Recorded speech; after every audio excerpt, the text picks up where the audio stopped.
সম্প্রতি এক মামলার জের ধরেই সামাজিক যোগাযোগ মাধ্যমে মামুন লায়লার আলোচনায় নতুন ডালাপালা যোগ হয়েছে। নাচ গান এবং ঝগড়া দিয়ে যার সোশ্যাল মিডিয়ায় পরিচয়, সেই মামুনের আসল পরিচয় জেনে যে কেউ মারকার প্রশ্ন উঠেছে, তার পেশা তাহলে আইকির সুবাদে পরিচিতি লাভ করে।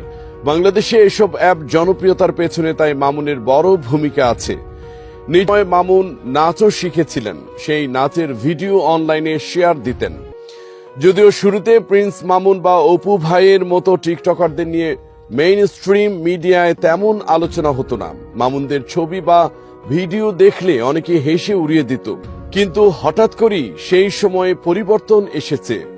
বলা বাহুল্য, আমাদের দেশীয় শোবিজের অনেক তারকা প্রিন্স মামুনদের জনপ্রিয়তার কাছে হার মানবে।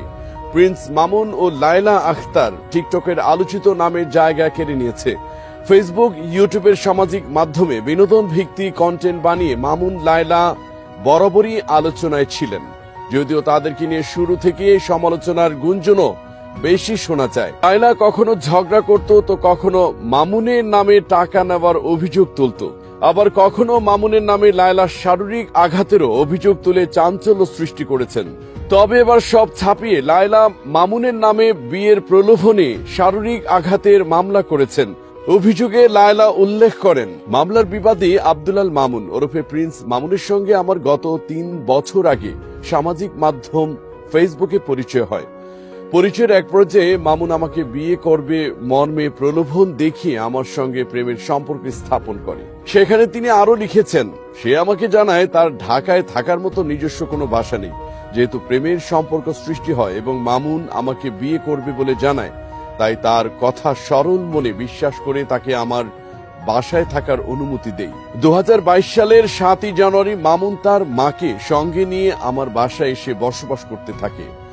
মামুনকে নিয়ে তিনি আরো বলেন, ওই দিন থেকে সে আমার বাসায় আমার সঙ্গে একই রুমে থাকতে শুরু করে। বিয়ের প্রলোভন দেখিয়ে একাধিকবার শারীরিক সম্পর্ক করে। মামুন আমার বাসায় থাকাকালে তার বাবা মা মাঝে মধ্যেই সেখানে এসে অবস্থান করত। আমি মামুনকে একাধিকবার বিয়ের বিষয়ে বললে সে বিভিন্ন অজুহাতে সময় ক্ষেপণ করতে থাকে। মামলায় মামুন তাকে সর্বশেষ চলতি বছরে 14 মার্চ নিপীড়ন করেন বলে উল্লেখ করেছেন।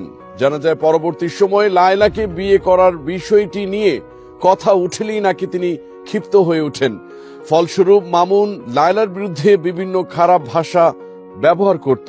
সেই মামলার জের ধরেই গত 10 জুন সোমবার রাত 10:15টার দিকে দাউদকান্দি তাকে ক্যান্টনমেন্ট থানা পুলিশের কাছে হস্তান্তর করা হয়। পরদিন মঙ্গলবার তাকে আদালতে হাজির করে ক্যান্টনমেন্ট থানার উপপরিদর্শক 7 দিনের রিমান্ড আবেদন